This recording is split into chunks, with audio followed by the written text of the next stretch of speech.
खबर शामिल करते हैं कामों की से, जहां पर हमारे नुमाइंदे राना नईमुल्लाह की रिपोर्ट के मुताबिक थाना सिटी की हदूद न्यू मॉडल टाउन में गायनाकोलॉजिस्ट डॉक्टर नसरीन मनीर खां अपने घर में वाक़या क्लिनिक पर मरीजों का चेकअप कर रही थी कि इसी दौरान 20 के करीब मुसल्लह डाकू गार्ड को यरगमाल बनाकर अंदर दाखिल हो गए और क्लिनिक पर मौजूद 30 के करीब मरीजों से लूट मार करने के बाद ऊपर उनकी रहायशगाह में चले गए और अहल खाना को यरगमाल बनाकर लाखों मालियत के तलाई जेवरात और लाखों रुपये नकदी लूट कर गार्ड की राइफल बाथरूम के पानी में गिराकर फरार हो गए। गायनेकोलॉजिस्ट डॉक्टर नसरीन बात कर रही। मैं नीचे बैठी थी क्लिनिक में, पेशेंट देख रही थी। इतने में 3 बंदे आए, 2 के हाथ में राइफलें थी बड़ी बड़ी, एक के हाथ में पिस्टल था। सामान देखें जी, 35-40 तो पेशेंट थे।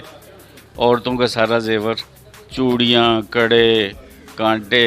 वो मरीज़ आई जा रहे थे, उनको भी एक ही कमरे में बंद कर दिया और उनसे भी पैसे ले जा रहे थे और कैश, नकद कैश लेके उनसे सारा कुछ उतरवा लिया।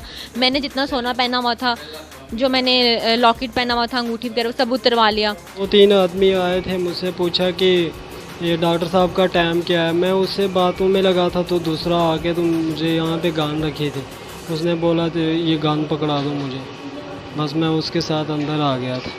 वाज़ेह है कि DSP सर्कल आमर मलक और SHO सिटी छुट्टी पर थे।